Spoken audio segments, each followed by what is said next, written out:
to the network. This is Pat Freeman and Chris Stevenson. How you doing, Chris? Good, how you doing? All right, we're on part 2. We started our discussion last week when we were talking about Precious. Part 2 of Precious.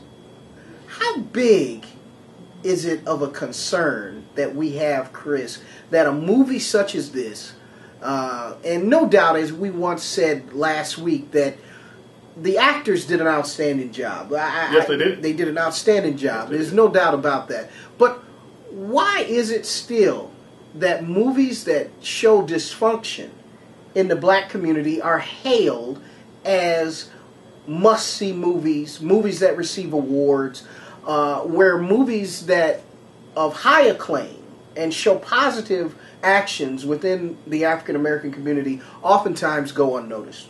I think once again you have to look at the source. Who produces the movie? Who makes the movie? Whose idea is the movie? Regardless of who wrote the novel, so to speak.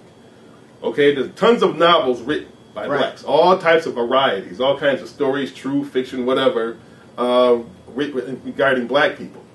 Who goes through these novels and handpicks and says, okay, we want this, and we want to make this into a screenplay, but we don't want this. All right? Historically, once again, you have Hollywood. Hollywood's run by white people. I mean, it sounds cliche to say that, but if the cliche goes on and on, you still have to recognize it. Right. It's still a problem. This is 2010. Okay? Decades removed from Birth of a Nation. What's that other movie with, I can't remember. I think it was Hattie McDaniels, whatever. Gone with the Wind? Gone with the Wind, yeah. Decades removed from that. But in terms of progress, we haven't come that far. No. So, like I said, you have to consider whose decision, who makes the decision. How many blacks in Hollywood are in a real decision-making position? And, I understand the problem that they were depicting as far as in the storyline of Precious.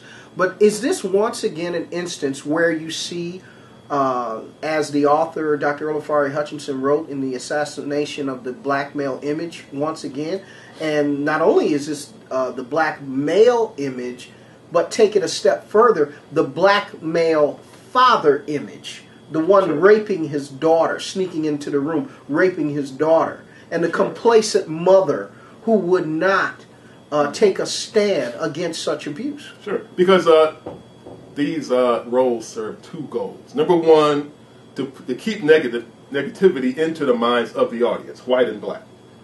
Number two, it brainwashes black people into, when these things happen in real life, they go silent on this issue also.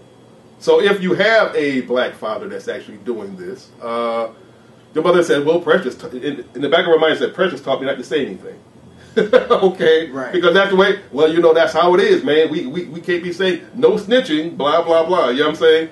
So we'll come up with all types of faulty and ridiculous reasonings to prevent us, that will prevent us from solving the problem.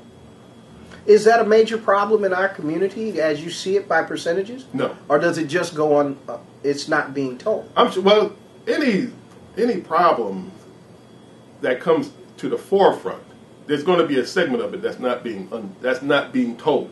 Okay? Right. I've said before that in terms of percentages and actual number, that type of problem is a white community problem. Yes, we have it in the black community.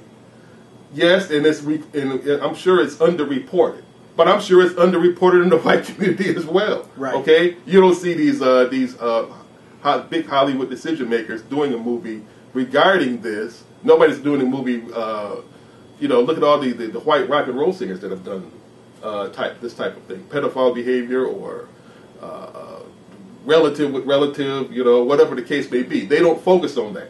So now they're trying to create a new animal, the black father pedophile. Yes. Hopefully this will make money. That's their bottom line. They're saying, yeah, well, it makes money. You could have. We're not going to put on Black Man the War Hero, or Black Man, or any Black Panther movies or anything like that. Or we're not going to do a movie regarding Frederick Douglass Patterson, who created his own automobile. Was the first black man to create an automobile manufacturer decades ago, back around the turn of the century. Right. We're not going to do that. We want to show the black pedophile now. And you saw hints of that coming up in The Color Purple. Right. Color Purple showed Mister, where he wanted to rape Ceely's sister. Right. Okay, and this